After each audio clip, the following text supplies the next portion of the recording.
আদিবাসী college ছাত্রীদের কুপ্রস্তাব, হুমকি, অশালীন আচরণের প্রতিবাদে রাজনগর থানায় বিক্ষোভ ও ডেপুটেশন বিজেপির। রাজনগর থানায় বিজেপির পক্ষ থেকে বিক্ষোভ প্রদর্শনের পাশাপাশি ডেপুটেশন দেওয়া হয়। আদিবাসী কলেজের ছাত্রীদের রাস্তায় কুপ্রস্তাব দেওয়া, হুমকি, জাতি তুলে গালিগালাজ করার প্রতিবাদে ও সকল অভিযুক্তকে গ্রেফতার ও দৃষ্টান্তমূলক শাস্তির দাবিতে এই বিক্ষোভ ও ডেপুটেশন, এমনটাই জানান বিজেপি নেতৃত্ব।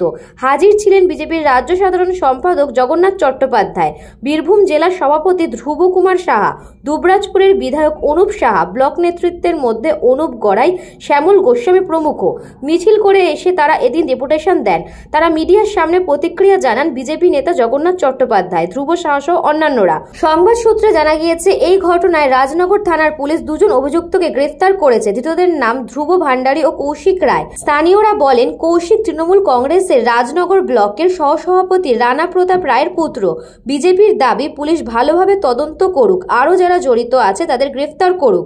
জগন্নাথ চট্টোপাধ্যায় মিডিয়ার সামনে আরো বলেন, আপনারা জানেন যে গত 24 তারিখ রাজনগর থানা এলাকায় দুই আদিবাসী মহিলা, রাজনগর কলেজের ছাত্রী, 21 বছর বয়স, তারা টিউশন নিয়ে, কোচিং নিয়ে গ্রামে ফিরছে। মাঝ রাস্তায় তৃণমূলের এখানকার ব্লকের একজন নেতা, সেই নেতা তার ছেলের নেতৃত্বে আরও 3-4 জন তাদের রাস্তা আটকে দাঁড়ায়, তাদের সঙ্গে অসভ্যতা করে, তাদেরকে যৌন হেনস্থা করে। তার প্রতিবাদে সেই মহিলা যখন বাড়িতে গিয়ে তার সে কথা জানায়, পরিবারের তরফ থেকে অভিযোগ জানানো হয়, কিন্তু তৃণমূলের নেতা বলে পুলিশ প্রশাসন সক্রিয় ছিল না, ঘটনাটি ধামাচাপা দেওয়ার চেষ্টা করে। ভারতীয় জনতা পার্টি এই বিষয়ে জানার সঙ্গে সঙ্গে এই বিষয়ে সক্রিয় হয়, উদ্যোগী হয়। আমাদের আদিবাসী মোর্চার যারা নেতা তারা সক্রিয় হয়ে সেই গ্রামের লোককে সংগঠিত করে আমাদের আইনি সহায়তা দিয়ে তাদেরকে আমরা SC/ST অ্যাট্রোসিটি অ্যাক্ট এবং যৌন হেনস্থা করার জন্য মামলা করি। তারপরেও পুলিশ অন্য একজনকে গ্রেপ্তার করে, তৃণমূল নেতার ছেলেকে গ্রেপ্তার করে না। আমাদের স্থানীয় রাজনগর মণ্ডলের পক্ষ থেকে ডেপুটেশন দিয়ে তাদেরকে আমরা 24 ঘন্টা সময় দিয়েছিলাম। আজ ছিল সেই 24 ঘন্টা সময় বের হয়ে যাওয়ার সময়। সেই কারণে আজকে এখানকার আদিবাসী এবং অন্যান্য যারা মানুষ আছেন তারা সব মিলে, আদিবাসী এবং আদিবাসীদের পক্ষে দাঁড়ানো সাধারণ মানুষ, তারা একজোট হয়ে আমরা ঠিক করেছিলাম আমরা রাজনগর থানা দিনভর ঘেরাও করব। দিনভর আমরা রাজনগর থানার সামনে বসবো, অবস্থান করব। আমি এসেছি, আমাদের দুবরাজপুরের বিধায়ক অনুপ সাহা, আমাদের জেলা সভাপতি ধ্রুব সাহা, প্রত্যেকে এসেছে। কিন্তু পুলিশ আমাদের জানায় যে আজ সকালে আমাদের এই দাবি এবং আদিবাসীদের দিয়ে থানা ঘেরাওয়ের হুমকির মুখে পড়ে পুলিশ আজকে রানা প্রতাপ রায় যে তৃণমূল নেতা তার ছেলেকে গ্রেপ্তার করেছে।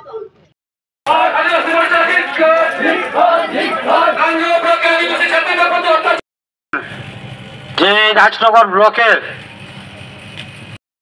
অফিসার আছেন, যারা দক্ষ পুলিশ অফিসার, শাস্তি হওয়া উচিত। তাই আমরা ভারতীয় জনতা পার্টির পক্ষ থেকে, এটা শুধু রাজনগর নয়, সারা পশ্চিমবাংলাতে আমাদের আদিবাসী নারী এবং ছাত্রীদের প্রতি একটা টার্গেট করা হয়েছে। বেছে বেছে আমাদের আদিবাসী মহিলাদের উপর অত্যাচার হচ্ছে। এটা কারণটা কি, এটা আমাদের বুঝতে হবে। আগামী দিনে আদিবাসীকে একতা করতে হবে। আমি রাজ্য সরকারের কাছে এবং পুলিশ মন্ত্রীর কাছে আমি দাবি রাখছি, আদিবাসী মানুষকে বাঁচাতে। আদিবাসী মানুষ কিন্তু সুরক্ষা নয়।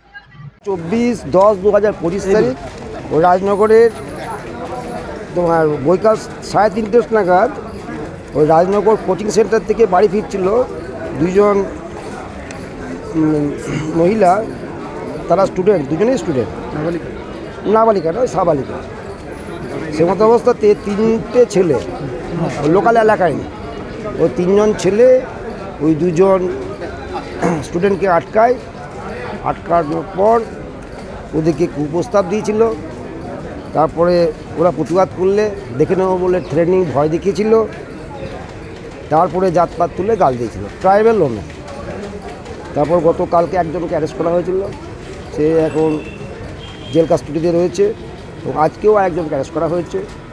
হ্যাঁ, তার আজকে প্রোডাকশন হয়েছিল, বেল হিয়ারিং হল।